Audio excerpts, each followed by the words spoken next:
Hola queridos amigos de Catholic Link, gracias primero que nada por la oportunidad de haber podido compartir con ustedes la conferencia en la que estuvimos juntos y aprovecho estos minutos para responder algunas de las preguntas que quedaron pendientes.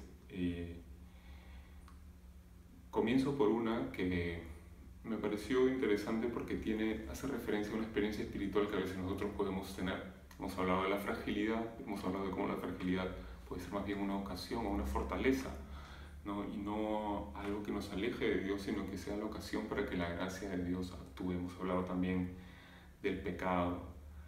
Y esta pregunta dice así: estoy en una etapa de desierto espiritual. Me cuesta sentir a Dios y me cuesta también ver mis pecados. ¿Cómo puedo dejar actuar a Dios? Bueno,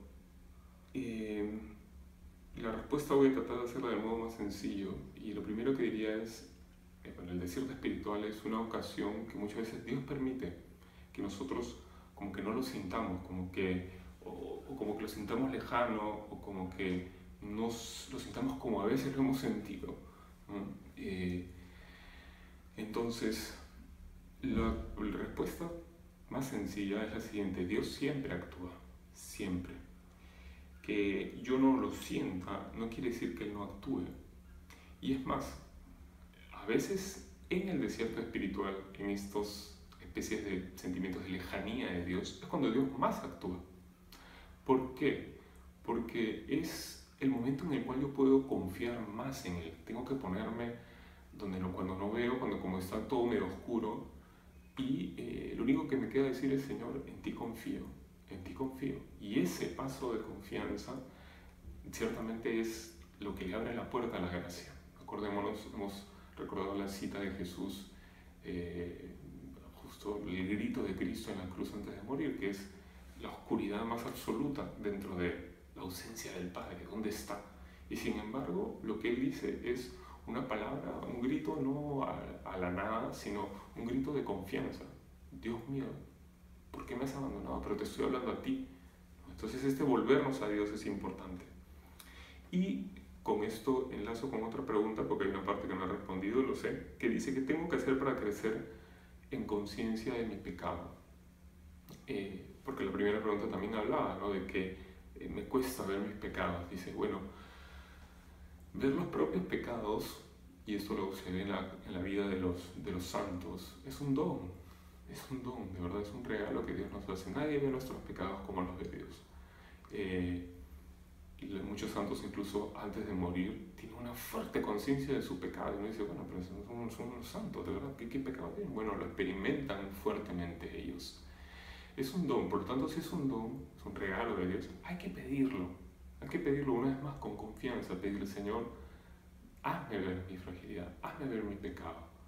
Y dentro de la tradición cristiana, y eso lo mencionamos también en la conferencia, está esta oración del examen de conciencia, que por un lado nos hace ver, es justamente conciencia en primer lugar de lo que Dios obra, es decir, una conciencia agradecida con Dios, porque Dios obra en nuestra vida. Y por otro lado también la conciencia de nuestro pecado, es decir, de cómo nosotros muchas veces, ante este Dios que obra y que se acerca a nosotros le decimos que no. Entonces la práctica del examen de conciencia es algo muy importante. Y termino con una pregunta muy precisa, que dice: ¿cómo alabar a Dios en una situación de fragilidad económica?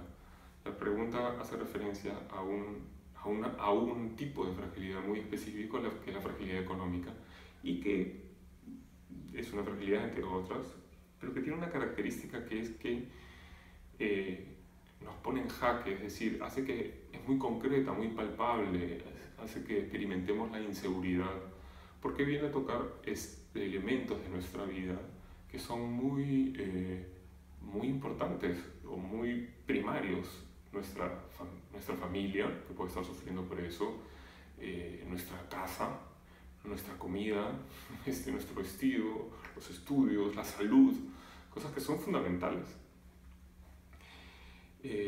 Respondo con una cita del Evangelio que todos ustedes conocen, que dice: bienaventurados los pobres.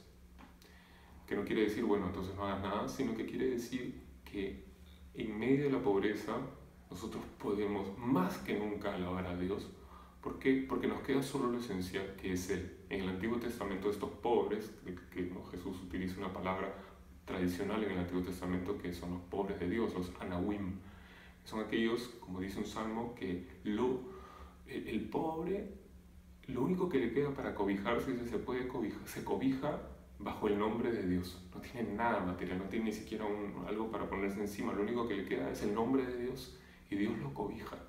Entonces, es una gran ocasión para alabar a Dios, y de esa confianza en Dios que no abandona, y que no abandona sobre todo al que es frágil o al que es pobre, al que siente esta fragilidad, en este caso económica. Esa confianza es la que nos mueve muchas veces, la que hace que no nos encerremos en nosotros mismos y salgamos también a buscar salir de esa situación, a hacer algo por los demás, por mí.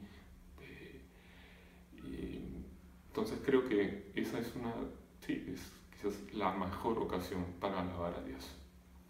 Bueno, muchas gracias. De verdad les agradezco una vez más por la ocasión de haber podido compartir con ustedes. Y una bendición. Que Dios los bendiga a todos. Que Dios bendiga también a todo el equipo de Catholic Link, que nos da esta oportunidad de nutrirnos y de también conocernos y compartir nuestra fe. Que Dios los bendiga a todos.